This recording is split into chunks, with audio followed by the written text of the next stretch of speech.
Welcome to Nivali Madhu YouTube channel ನೋಡ್ತಾರಲ್ಲ ನಮ್ಮ ಕರ್ನಾಟಕ ಪ್ರೇಕ್ಷಕರಿಗೆ.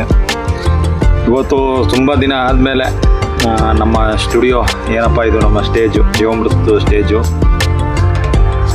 ಕೂತ್ಕೊಂಡು ಮಾತಾಡ್ತಾ ಇದ್ದೀನಿ. ಇಷ್ಟೊತ್ತು ಗಂಟೆ ಕೆ ಬಿ ಅವ್ರು ಬಂದಿದ್ದರು, ಸ್ವಲ್ಪ ಲೈನೆಲ್ಲ ಚೆಕ್ ಮಾಡಿಬಿಟ್ಟು ಹೋದರು. ಕೆ ಬಿ ಅವ್ರದ್ದು ಎಲ್ಲ ನೆನ್ನೆಯಿಂದ 3 ದಿನ ಇದೇ ಕ್ವಾಟ್ಲೆ ಆಗ್ಬಿಡೈತೆ ನಮಗೆ ಎಲ್ಲ ಇಂದು. ಸೊ ಅದೆಲ್ಲ ಬಂದು ಚೆಕ್ ಮಾಡ್ಬಿಟ್ಟು ಹೋಗೋರೆ. ಇನ್ನೇನು ಕರೆಂಟ್ ಬರುತ್ತೆ, ಕರೆಂಟ್ ಬಂದಾಗ ಅದು ಬರುತ್ತೆ ಏನು ಅಂತ ಚೆಕ್ ಮಾಡಬೇಕು ಬೋರ್ದು. ಇಷ್ಟೆಲ್ಲ ಪ್ರಾಬ್ಲಮ್ಗಳು. ಇವತ್ತಿನ ವಿಷಯ ತುಂಬ ಚೆನ್ನಾಗಿದೆ. ಇತ್ತೀಚೆಗೆ ನೀವು ನೋಡ್ತಾ ಇರ್ಬೋದು, ನಮ್ಮ ಪ್ರಧಾನಮಂತ್ರಿಗಳಾದ ನರೇಂದ್ರ ಮೋದಿ ಅವರು ಒಂದು ಕಾನ್ಸೆಪ್ಟಲ್ಲಿ ಗ್ಯಾಸನ್ನು ಕಡಿಮೆ, ಅಡುಗೆ ಅನಿಲವನ್ನು ಕಡಿಮೆ ಯೂಸ್ ಮಾಡಿ, ಮತ್ತು ಚಿನ್ನಾಭರಣಗಳನ್ನು ಕಡಿಮೆ ಯೂಸ್ ಮಾಡಿ ಅಂತ ಹೇಳಿದ್ದಾರೆ. ಮತ್ತು ಪೆಟ್ರೋಲ್, ಡೀಸೆಲ್ ಇವರು ಯಾರು ವೆಹಿಕಲ್ಗಳು ಇಟ್ಟಿದ್ದೀರಾ, ನಾವುಗಳೆಲ್ಲ ಇಟ್ಟಿದ್ದೀವಿ, ಸಾಮಾನ್ಯವಾಗಿ ಎಲ್ಲರ ಕೈಲೂ ಇವಾಗ ವೆಹಿಕಲ್ಗಳಿದೆ, ಆದಷ್ಟು ಕಡಿಮೆ ಅನಿಲ ಇಂಧನಗಳನ್ನು ಯೂಸ್ ಮಾಡಿ ಅಂತ ಅನೌನ್ಸ್ ಮಾಡಿದ್ದಾರೆ. ಇದು ಯಾಕೆ ಅಂದರೆ ಸುತ್ತಮುತ್ತ ವಾತಾವರಣ ಸರಿ ಇಲ್ಲ. ಅಂದರೆ ಹೊರಗಡೆ ದೇಶಗಳು ಯುದ್ಧಗಳಿಂದ ನಮ್ಮ ದೇಶಕ್ಕೆ ಏನು ಬರ್ತಿತ್ತು, ಈ ಚಿನ್ನ ಆಗಿರ್ಬೋದು, ಗ್ಯಾಸ್ ಆಗಿರ್ಬೋದು, ಇಂಧನ ಆಗಿರ್ಬೋದು, ಇದೆಲ್ಲ ಸ್ವಲ್ಪ ರೈಟ್ ಜಾಸ್ತಿ ಬಡಿತಾ ಇದ್ದಾರೆ. ಸೊ ಅದಕ್ಕೋಸ್ಕರ ನಾವು ಈ ಕೊರೋನಾ ಟೈಮ್ನಲ್ಲಿ ಏನು ಎದುರಿಸ್ತೋ ಅದನ್ನು ಟಾಸ್ಕ್ನ ನಾವು ಎದುರಿಸ್ಬೇಕಾಗಿದೆ. ಸೊ ಇದು ಒಂದು ಒಳ್ಳೆಯ ವಿಷಯನೂ ಕೂಡ. ಹೆಂಗೆ ಒಳ್ಳೆ ವಿಷಯ ಅಂದರೆ, ಅವರೆಲ್ಲ ಕೂಡ ಈಗ ಸಾಮಾನ್ಯವಾಗಿ ಸೋಷಿಯಲ್ ಮೀಡಿಯಾಗಳಲ್ಲಿ ಎಲ್ಲ ಒಂದೊಂಥರ ಕಮೆಂಟ್ ಹಾಕ್ತಾರೆ. ನನ್ನ ಮಕ್ಕಳು ಮಾತ್ರ ಐಷಾರಾಮಿ ಜೀವನ ಮಾಡ್ಬೋದು, ಈ ಬಡ ಮಧ್ಯವರ್ತಿ ಜನಗಳು ಮಾತ್ರ ಇದನ್ನೇ ಹ್ಯಾಬಿ ಮಾಡ್ಕೊಬಿಟ್ಟಿದ್ದಾರೆ, ನಮ್ಗಳ ಮೇಲೆ ಹೊರೆ ಹಾಕ್ತಾರೆ ಅಂತ ಬೈತೀರಾ. ಇಲ್ಲ ಅಂತಲ್ಲ, ಹೇಳ್ತಲ್ಲ. ಯಾವುದೇ ಏನೇನು ನೋಡಿದ್ರು ಎಲ್ಲ ನಿಮ್ಮ ತಲೆ ಮೇಲೆ ಬೀಳೋದು. ಹೇಳ್ತೀನಿ ಕೇಳಿ, ಎಲ್ಲ ನಮ್ಮ ತಲೆಗಳ ಮೇಲೆ ಬೀಳೋದು. ನಿಮ್ಮ ತಲೆ ಮೇಲೆ ನನ್ನ ತಲೆ ಮೇಲೂ ಬೀಳ್ತದೆ, ನಾವೇನು ಹೊರತಲ್ಲ ಇದಕ್ಕೆ. ಯಾಕೆ ಅಂದರೆ ಸಾಮಾನ್ಯವಾಗಿ ಫಸ್ಟು ನಾವುಗಳೆಲ್ಲ ಒಂದು ಯತ್ನೆ ಮಾಡಬೇಕು. ಏನು ಯತ್ನೆ ಅಂದರೆ, ಏನು ಯತ್ನೆ ಮಾಡಿಬಿಡಿ, ಎಲ್ಲ ಈಗ ಮುಂದಕ್ಕೆ ಹೋಯ್ತಾ ಇದ್ರಿ, ಚಕ ಚಕ ಚಕ ಚಕ ಅಂತ ಕುದುರೆ ರೈಸು ಬಿಡ್ತಾರ ನೋಡಿ, ಬೆಡ್ಸ್ ಕಟ್ಬಿಟ್ಟು ಇದು ಗೆಲ್ತದೆ, ಈ ನಂಬರ್ ಹಾಕ್ಲಾ ಅಂದ್ಬಿಟ್ಟು ಕಟ್ತಾರಲ್ಲ, ಆ ರೀತಿ ಇವತ್ತು ಒಬ್ಬೊಬ್ರು ಮೇಲೆ ಕಾಂಪಿಟೇಷನ್ ಮೇಲೆ ನುಗ್ತಾ ಇದ್ದೀರಿ. ಈಗ ಹೆಂಗಾಗಿದೆ ಅಂದರೆ, ಓಡೋ ಕುದುರೆಗಿಂತ ಯಾವ್ದು ಹಿಂದೆ ಬರ್ತದೆ ಆ ಕುದುರೆ ಇದಕ್ಕೆ ನಾವು ಹೋಗ್ಬೇಕಾಗಿದೆ ಇವಾಗ. ಯಾಕೆ ಅಂದರೆ ಹಿಂದೆ ತಲೆಮಾರು ಏನು ಜೀವನ ಮಾಡಿತ್ತು, ಆ ತಲೆಮಾರು ಜೀವನಕ್ಕೆ ತಂದು ನಿಲ್ಲಿಸಲಿಲ್ಲ. ಅಂದರೆ ನನ್ನ ಹೆಸರು ಚಂದಿಗಾರ್ ಮಧುಕುಮಾರ್ ಅಂತ ಎಲ್ಲ ಅನ್ಕೊಬಿಡಿ. ಯಾಕೆ ಅಂದರೆ ನಮ್ಮ ಇಂಡಿಯಾ ಎಲ್ಲ ದೇಶಗಳು ಒಂದೇ ಆದರೆ ನಮ್ಮ ಇಂಡಿಯಾನೇ ಒಂದು. ಅರ್ಥ ಮಾಡ್ಕೊಳ್ಳಿ, ಭಾರತ ದೇಶ ಅನ್ನೋದು ಒಂದು ಪವಿತ್ರವಾದ ಭೂಮಿ.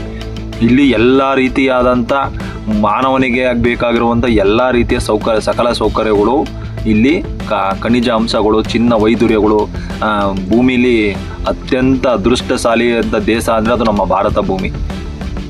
ಅಂಥ ಪುಣ್ಯ ಭೂಮಿಲಿ ಹುಟ್ಟಿರೋರು ನಾವೇ ಧನ್ಯರು. ಈ ಪುಣ್ಯ ಭೂಮಿನ ಈಗಲಿಂದ ಆಡ್ತಾ ಇರೋದಲ್ಲ, ನಾವೆಲ್ಲ ಆಳಿಸ್ಕೊಳ್ಳೋಕ್ಕೆ ಒಂದು ರೆಡಿಯಾಗಿರೋರು ಅಂತೂ ಆಳಕ್ಕಂತೂ ರೆಡಿಯಾಗಿಲ್ಲ. ಸೊ ಇದನ್ನು ಈಗ ಆ ಕಾಲದಿಂದನೂ ಈ ಮಧ್ಯವರ್ತಿಗಳು, ಅಲ್ಕ ನನ್ನ ಮಕ್ಕಳು, ಈ ಬ್ರಿಟಿಷವ್ರಿಗೆ ತಲೆ ಹಿಡಿಯಂತ ನನ್ನ ಮಕ್ಕಳು ಇದ್ದೇ ಇರ್ತಾರೆ. ಆಗ್ಲಿಂದನೂ ಇದ್ರು, ಈಗಲೂ ಅವರೇ. ಸೊ ಇದೇ ತಪ್ಪಿಸಬೇಕು ಅಂದರೆ ನಾವುಗಳೆಲ್ಲ ಸ್ವಾವಲಂಬಿ ಬದುಕುಗಳನ್ನ ಬದುಕಬೇಕು. ಸ್ವಾವಲಂಬಿ ಅಂದರೆ ಯಾವುದನ್ನೇ ಯತ್ನೆ ಮಾಡಿ ನಾವೆಲ್ಲ ಹೆಂಗೆ ಬದುಕಬೇಕು ಅಂದರೆ, ಹಳೆ ತಲೆಮಾರಿನ ನಮ್ಮ ರೈತರುಗಳು ಆದಷ್ಟು ಟೆಕ್ನಿಕಲಲ್ಲಿ ನಾವೆಲ್ಲ ಏನು ಮಾಡ್ಬೋದು, ಕೂತಿ ಒಂದು ಯತ್ನೆ ಮಾಡಿ ನಮ್ಮ ಮನೆಗಳಲ್ಲಿ ಬೇಕಾದಷ್ಟು ನಾವು ಯಾವ ರೀತಿ ಮಾಡಬೇಕು, ಮಕ್ಳುಗಳಿಗೆ ಯಾವ ರೀತಿ ಪ್ರಿಪೇರ್ ಮಾಡಬೇಕು, ಮಕ್ಳುಗಳನ್ನ ಮುಂದಕ್ಕೆ ಜೀವನ ಮಾಡೋಂಗೆ ಯಾವ ರೀತಿ ಗಿಡಗಳ ನೆಡಬೇಕು, ಯಾವ ರೀತಿ ನಾವು ಜೀವನ ಮಾಡಿಕೊಂಡು ನಾವು ಮುಂದೆ ಹೋಗ್ಬೇಕು ಅನ್ನೋದನ್ನ ಒಂದು ಕಲಿಬೇಕಾಗಿದೆ. ನಾವು ಕಲೀಲಿಲ್ಲ ಅಂದರೆ, ಈಗ ಆಗಲೇ ಅನೌನ್ಸ್ ಮಾಡಿದ್ದಾರೆ, ನಮ್ಮ ಕರ್ನಾಟಕ ಜನತೆಗೆ ಆಗಿರಲಿ, ನಮ್ಮ ಇಂಡಿಯಾ ಜನತೆಗೆ ಏನಂದರೆ, ನಮ್ಮ ರೈತರುಗಳಿಗೆಲ್ಲ ಬುಡಕ್ಕೆ ಬೆಂಕಿ ಬೀಳೋವರೆಗೂ ನೀವೆಲ್ಲ ಎಚ್ಚೆತ್ಕೊಳ್ಳಲ್ಲ. ಬುಡಕ್ಕೆ ಬೆಂಕಿ ಬೀಳಬೇಕು. ಯಾವ ರೀತಿ ಅಂದರೆ, ಕಂಪ್ಲೀಟ್ ನಾಳೆನೇ ಅನೌನ್ಸ್ ಮಾಡಬೇಕು. ನಿಮಗೆ ರಾಸಾಯನಿಕ ಗೊಬ್ಬರಗಳೇ ಆಗಲಿ, ವಿಷಭರಿತವಾದ ಔಷಧಿಗಳಾಗಲಿ ಸಿಗಬಾರ್ದು. ಹಂಗಾದಾಗ ನಿಮ್ಗೆ ಗೊತ್ತಾಗುತ್ತೆ. ನಾನು ಅವತ್ತಿಂದ ಬಡ್ಕೋತಾ ಇದ್ದೀನಿ ನಿಮಗೆಲ್ಲ. 1 ಎಕರೆ ಇರೋರು 5 ಕುಂಟೆಗಳು ಹೊಡ್ಸ್ಕೊಳ್ಳಿ, 10 ಎಕರೆ ಇರೋರು 1 ಎಕರೆ ಮಾಡಿ. ನಿಮಗೆ ಗೊತ್ತಾಯ್ತದೆ ಅಲ್ಲಿ. ನೀವು 1 ಎಕರೆ 5 ಕುಂಟೆಗೆ ಮಾಡಿದಾಗ ನಿಮಗೆ ಅದರಲ್ಲಿ ಲಾಭನೋ ನಷ್ಟನೋ ನೀವು ಬರ್ಕೋಬೇಕು. ಅದರಲ್ಲಿ ನೀವು 5 ಕುಂಟೆಗೆ ಏನು ಖರ್ಚು ಮಾಡ್ತೀರಾ, ಇನ್ನು 35 ಕುಂಟೆಗೆ ಏನು ಖರ್ಚು ಮಾಡ್ತಾಯಿದ್ರೆ ಇದರಲ್ಲಿ ಎಷ್ಟು ಲಾಭ ಬರ್ತದೆ, ಏನು ಖರ್ಚು ಮಾಡ್ದಾನೆ. ಇನ್ನು 35 ಕುಂಟೆಗೆ ನೀವೇನು ಖರ್ಚು ಮಾಡಿ ಎಷ್ಟು ಬರ್ತೈತೆ ಲಾಭ ಎಲ್ಲ ಬರ್ಕೊಂಡಾಗ ನಿಮ್ಗೆ ಗೊತ್ತಾಗುತ್ತೆ. ನಾನು ಅದೇ ರೀತಿ ವರ್ಕ್ ಮಾಡಿ ಗೆದ್ದಿರೋದು ಕಣ್ರಿ. ಹೇಳೋದು ಅರ್ಥ ಮಾಡ್ಕೊಳ್ಳಿ. ಈಗಲಿಂದನೇ ನೀವು ಸರಿಯಾದ ಕ್ರಮದಲ್ಲಿ ನೀವು ಕೆಲಸ ಮಾಡಿದ್ದೆ ಆದರೆ 100% ಕೃಷಿಲಿ ಗೆಲ್ತೀರಾ. ನಾನು ಸಹಾಯ ಮನ ಮಂದಿ ಸಹಾಯ ಅನ್ನೋದೆಲ್ಲ ಸುಳ್ಳು. ನಿಜವಾಗ್ಲೂ ಹೇಳ್ತೀನಿ, ಹಿಂದೆ ಎಲ್ಲ ತಿಪ್ಪೆಗಳು ನೋಡಿ, ಗಾಡಿಗಳು ನೋಡಿ, ಮನೆ ಮುಂದೆ ಎತ್ಕೊಂಡು ನೋಡಿ, ಕಟಾಕಿರೋದು ನೋಡ್ಕೊಂಡು ಹೆಣ್ಣು ಕೊಡ್ತಿದ್ರು. ಅರ್ಥ ಮಾಡ್ಕೊಳ್ಳಿ.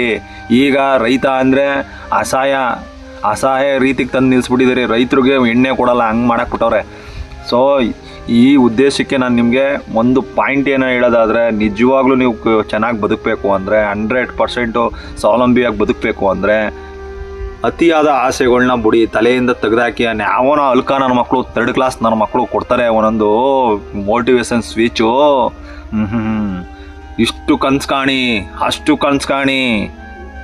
ಅಲ್ಕ ನನ್ನ ಮಕ್ಕಳ ಅವ್ನು ಸ್ಪೀಚ್ ಕೊಡೋನು ಕೋಟಿಗಟ್ಟಲೆ ಆಸ್ತಿ ಮಾಡಿ ಮಡಗಿರ್ತಾನೆ ಅಲ್ಕ ನನ್ನ ಮಗ. ಅವನು ಕೊನೆಯಲ್ಲಿ ಎಲ್ಲ ಮಾಡಿ ಎಲ್ಲ ಎಂಜಾಯ್ ಮಾಡಿ ಕೂರ್ಚಿ ಹುಣ್ಸೆ ಊದ್ಬಿಟ್ಟು ಆಮೇಲೆ ಬರ್ತಾನೆ, ಏನು ಮಾಡಬೇಡಿ ಶಾಂತಿಯಾಗಿರಿ ಅಂತ.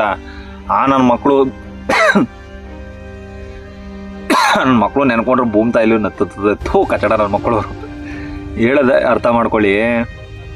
ನಮ್ಮ ಭೂಮಿ ನಿಮ್ಗೆ ಆಗಲೇ ಹೇಳ್ದಂಗೆ ಪ್ರತಿಯೊಂದು ಸೌಕರ್ಯನೂ ನಿಮ್ಗೆ ಒದಗಿಸ್ಕೊಡ್ತದೆ. ಯಾವನ ಈ ಭೂಮಿ ಹುಟ್ಟಿದಾಗ, ಈ ಮರ ಗಿಡಗಳು, ಈ ಪರಿಸರ ಹುಟ್ಟಿದಾಗ ಯಾರು ನರ್ಪಿಳ್ಳೆ ನನ್ನ ಮಕ್ಕಳು ಹುಟ್ಟಿರಲಿಲ್ಲ. ಅರ್ಥ ಮಾಡ್ಕೊಳ್ಳಿ. ಯಾವುದೋ ಒಂದು ಬಿಸ್ನೆಸ್ ಒಬ್ಬ ಸ್ಟಾರ್ಟ್ ಮಾಡ್ತಾವನೆ ಅಂದರೆ ಅದನ್ನು ಡೆವಲಪ್ ಮಾಡ್ಕೊಳ್ಳೋಕ್ಕೆ ಅವ್ನು ಮೋಟಿವೇಶನ್ ಸ್ಪೀಚ್ಗಳನ್ನ ಬಿಡೋದು, ಆನ್ಲೈನಲ್ಲಿ ಅವನ ಕಂಪ್ನಿನ ಪ್ರಮೋಟ್ ಮಾಡಿಸೋದು, ಅದನ್ನು ನೋಡಿ ನೀವು ಬಿಡೋದು, ಇದೇ ಆಗ್ಬಿಡೈತೆ. ಆಯಿತು ಕಣ್ರಿ, ನೀವು ಒಂದು ಧಾರಾವಾಹಿನೋ ಒಂದು ಪಿಕ್ಚರ್ನೋ ಹಾಕ್ತೀರಾ ಇದರಲ್ಲಿ ಏನು ಧಾರಾವಾಹಿನ, ಅದರಲ್ಲಿ ಒಂದು ಸೀನು ಒಂದು ಆ ಸೀನು ಚೆನ್ನಾಗಿರಕ್ಕಿಲ್ಲ ಬಿಡಿ, ಅದರಲ್ಲೂ ಮನೆ ಆಡ ಐಡಿಯಾಗಳ ಕೊಡ್ತಾ ಇರ್ತವೆ. ಅದ್ರೊಳಗೆ 20 ಅಲ್ಟೇಜ್ ಬರ್ತವೆ. ಹೋಗಲಿ, ಆ ಯಾವುದಾದ್ರು ಒಂದು ಒಳ್ಳೆ ಪ್ರಾಡಕ್ಟು ನಾವು ಇದನ್ನು ಉಪಯೋಗಿಸಿದ್ರೆ ಆರೋಗ್ಯವಾಗಿ ಇರ್ತೀವಿ ಅನ್ನೋದು ಒಂದು ಪ್ರಾಡಕ್ಟ್ ಯಾವುದಾದ್ರೂ ನಿಮ್ಗೆ ಅನಿಸ್ತದ, ಆದರೂ ಕೂಡ ನೀವು ಅದನ್ನು ನೋಡ್ಬಿಟ್ಟು ತಗೋತೀರಾ. ನೀವೆಷ್ಟು ನಿಮಗೆ ನೀವು ಮೋಸ ಮಾಡ್ಕೋತಾ ಇದ್ದೀರಿ ಅಂದರೆ, ರೈತರುಗಳು, ಮಿಡಿಲ್ ಕ್ಲಾಸ್ ಜನಗಳು ನಾವೆಲ್ಲ ಏನಿದ್ದೀವಿ ಬರೀ ಇದನ್ನೇ ಮೋಸ ಮಾಡ್ಕೊಂಡು ನಮಗೇನು ಉಪಯೋಗ ಇದೆ, ನಮಗೇನು ಬೇಕೋ ಅದನ್ನು ತಗೊಳ್ಳಲ್ಲ. ಇಲ್ದೋದನ್ನೆಲ್ಲ ಹುಡುಕ್ತೀವಿ, ಸುಮ್ಮನೆ ಅನಾವಶ್ಯಕವಾಗಿ ಹುಡುಕ್ತೀವಿ. ಅದನ್ನು ತಗೊಳ್ಳೋದು, ಖರೀದಿ ಮಾಡೋದು, ಸುಮ್ಮನೆ ಅದನ್ನು ಪರಿಸರಕ್ಕೆ ಹಾಕೋದು. ಕೆಟ್ಟದಾಗುತ್ತೋ ಒಳ್ಳೇದಾಗುತ್ತೋ ಏನೂ ಇಲ್ಲ, ಸುಮ್ಮನೆ ಅನಾವಶ್ಯಕವಾಗಿ ದುಡ್ಡು ಹಾಕ್ತೀರಿ, ಅವನ ಮನೆ ಬೆಳಗಿಸ್ತೀರ. ಸೊ ಇದೇ ರೀತಿ ತುಂಬ ಜನ ಇವತ್ತು ತಮ್ಮ ಜೀವನನ ಹಾಳು ಮಾಡ್ಕೋತಾ ಇದ್ದಾರೆ. ಇವ್ರಿಗೆಲ್ಲ ಯಾವಾಗ ಬುದ್ಧಿ ಬರ್ತದೆ ಅಂದರೆ, ಇವರು ಒಂದು 2 ಮಕ್ಕಳು 3 ಮಕ್ಕಳು ಮಾಡ್ಕೊಂಡಿರ್ತಾರೆ ನೋಡಿ. ಆ ಮಕ್ಕಳುಗಳು ಅವ್ರ ಕಣ್ಣು ಮುಂದೆ ನಳ್ತಾ ಇರ್ತಾರಲ್ಲ, ಆಗಲೇ ಗೊತ್ತಾಗೋದು. ನಾವೇನೋ ದಬಾಕ್ಬಿಟ್ಟಿದ್ದೀವಿ, ಏನೋ ಸಾಧನೆ ಮಾಡ್ಬಿಟ್ಟಿದ್ದೀವಿ ಅಂದ್ಬಿಟ್ಟು ಏನೋ ದೊಡ್ಡದಾಗಿ ಬಿಲ್ಡಪ್ ಕೊಟ್ಕೊಂಡು ಹೋಗ್ತಾ ಇರ್ತಾರೆ.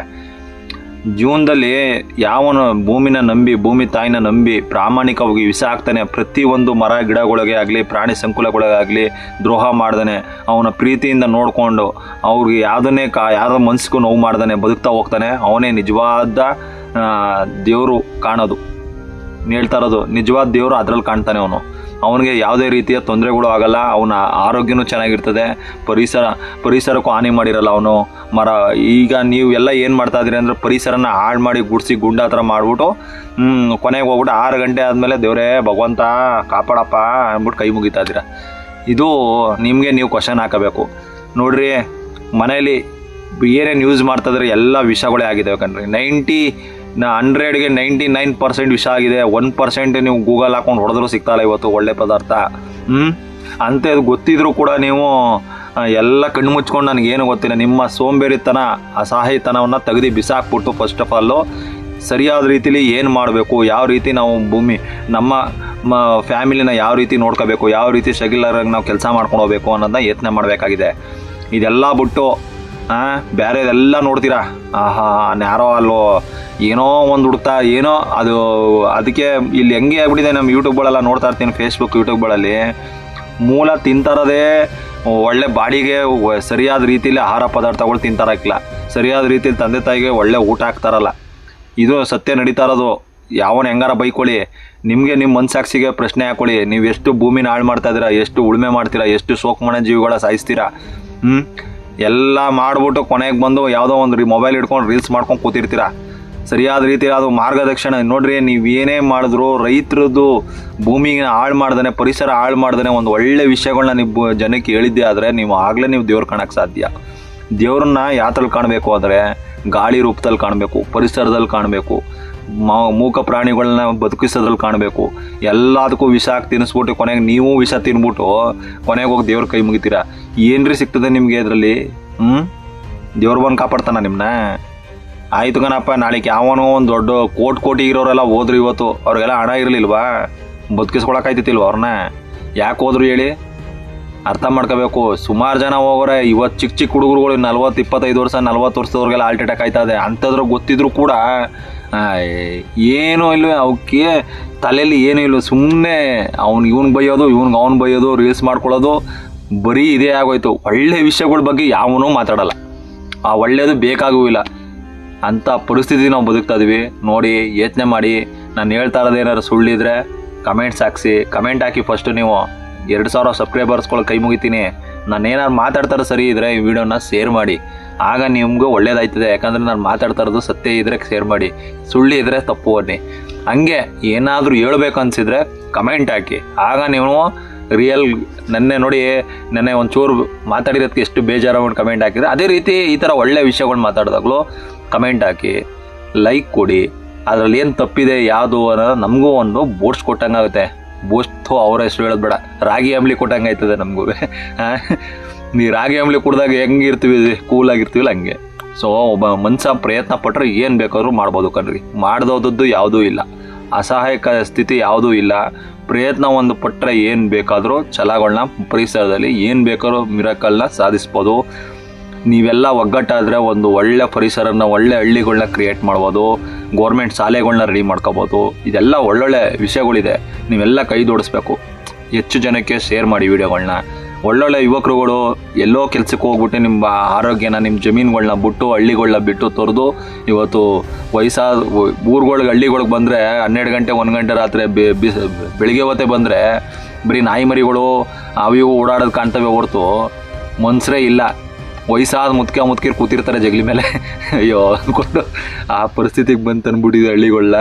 ಹುಷಾರಾಗಿ ಯತ್ನೆ ಮಾಡಿ ನಾನು ಮಾತಾಡಿರೋದನ್ನ. ನೀವು ಎಷ್ಟೇ ಸುತ್ತಾಡ್ಕೊಂಡು ನೀವೇನೇ ಮಾಡ್ಕೊಬಂದ್ರು ಕೊನೆಗೆ ಬಂದು ಬಿಡೋದೆ ನಿಮ್ಮ ಹಳ್ಳಿಗೆ. ಅರ್ಥ ಮಾಡ್ಕೊಳ್ಳಿ. ಆ ಹಳ್ಳಿಗೆ ಬಂದಾಗ ನಿಮಗೆ ಪೂರಕವಾದ ವಾತಾವರಣ ಇರಬೇಕು, ಒಳ್ಳೆ ಸಂಸಾರ ಇರಬೇಕು. ಎಷ್ಟೋ ಜನ ನಂಗೆ ಕಾಲ್ ಮಾಡ್ತಾರೆ, ಕೋಟಿ ಮಕ್ಕಳುಗಳು ಒಳ್ಳೊಳ್ಳೆ ಉದ್ಯೋಗದಲ್ಲಿರೋರು ಕಾಲ್ ಮಾಡ್ತಾರೆ, ಯಾರೂ ಜೊತೇಲಿಲ್ಲ. ವಯಸ್ಸಾದವರು 60-70 ವರ್ಷ ಆದವ್ರು ಫೋನ್ ಮಾಡ್ತಾರೆ, ಕೋಟಿಗಟ್ಟಲೆ ಹಣ ಐತೆ, ಜಮೀನಿದೆ, ನೋಡೋರಿಲ್ಲ ಮಾಡೋರಿಲ್ಲ. ಅವ್ರಿಗೆ ಜಮೀನು ಮಾಡಬೇಕು ಅನ್ನಿಸ್ತದೆ, ಶಕ್ತಿ ಇಲ್ಲ. ಮಾಡಬೇಕಾಗಿರೋ ಮಕ್ಕಳುಗಳೆಲ್ಲ ದೂರದಲ್ಲವ್ರೆ, ಓದಿಸ್ಬಿಟ್ಟು ದೂರಕ್ಕೆ ಕಳಿಸ್ಬಿಟ್ಟವ್ರೆ. ಇವ್ರಿಗೆ ಮಾಡಬೇಕು ಅಂತ ಆಸೆ ಇದೆ, ಶಕ್ತಿ ಇಲ್ಲ. ಅರ್ಥ ಮಾಡ್ಕೊಳ್ಳಿ. ಹೇಳೋದನ್ನ ಅರ್ಥ ಮಾಡಿಕೊಂಡು ಕಮೆಂಟ್ ಹಾಕಿ. ನಾನು ಹೇಳೋದ್ರಲ್ಲಿ ಸರಿ ಇದೆಯೋ ತಪ್ಪಿದೆಯೋ ಅಂತ ಯೋಚನೆ ಮಾಡಿ ಕಮೆಂಟ್ ಹಾಕಿ, ಪ್ರೋತ್ಸಾಹಿಸಿ, ಹೆಚ್ಚು ಜನಕ್ಕೆ ಶೇರ್ ಮಾಡಿ. ಒಂದು ತಂಡಗಳನ್ನ ರೆಡಿ ಮಾಡೋಣ, ಗೋರ್ಮೆಂಟ್ ಶಾಲೆಗಳನ್ನ ವಾಪಸ್ ತರೋಣ. ಇದೆಲ್ಲ ಪ್ಲ್ಯಾನ್ ನಾನು ಮುಂದೆ ಹೇಳ್ತಾ ಹೋಗ್ತೀನಿ. ನೈಸರ್ಗಿಕ ಕೃಷಿಲಿ ಒಂದು ತಾಕತ್ತಿದೆ.